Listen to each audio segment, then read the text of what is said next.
Okay, so to do that, obviously we're not going to go into great detail because we only have an hour and 20 minutes and I want to cover lots of other stuff, and there are entire courses devoted to the financial crisis. In fact, when I was invited to write a book review about the financial crisis, I had a difficult time finding one or two books that would actually summarize all of it. And in the end, I finally wrote the book review, but I had to stop at 21 books. And even that wasn't really enough to fully cover the great expanse of the different narratives that have emerged.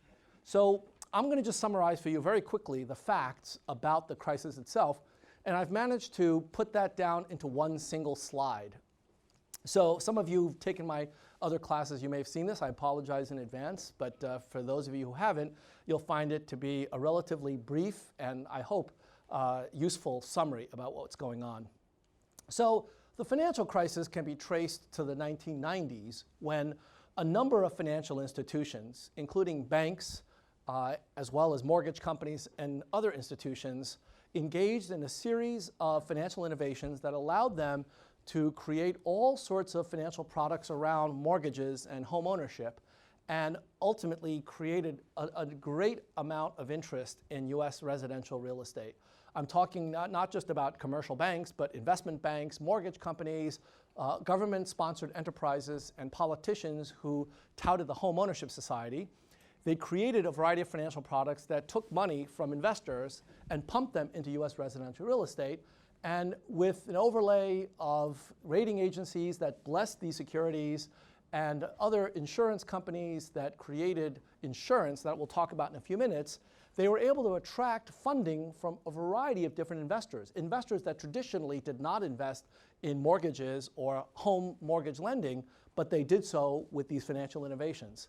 And with an unprecedented sales force that ended up writing tremendous numbers of mortgages between the 1990s and the mid-2000s, housing became very hot. And housing market started to rise, and lots of people got interested. In fact, a number of you, I suspect, engaged in home transactions during that period of time. And the idea was that this amazing amount of money that would go into developing the housing market would eventually lead to some very attractive cash flows that would then be used to pay off all of the various different securities issued to these financial institutions. That was the basic setting in the 1990s and early 2000s. And we had tremendous home ownership. At some point, home ownership rates in the United States went well above 60%, which is actually historically a very large number. And, but starting around 2004, as interest rates began to rise, mortgages became harder and harder to service simply because the various different financial products that were being offered in many cases had adjustable rates. And as the interest rates started to rise, homeowners had a harder and harder time paying their mortgages, and we began to have defaults in the housing market. Sorry, I forget now how loud that sound effect is. I apologize.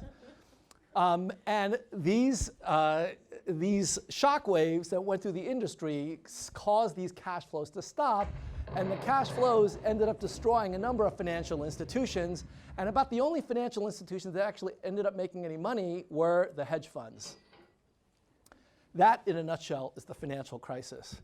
Now, I try to make this, somewhat entertaining because otherwise it's maddening and very depressing. But I want to be respectful of the fact that this crisis really created a tremendous amount of devastation among a large number of people in the United States and around the world. So I don't mean any disrespect by this.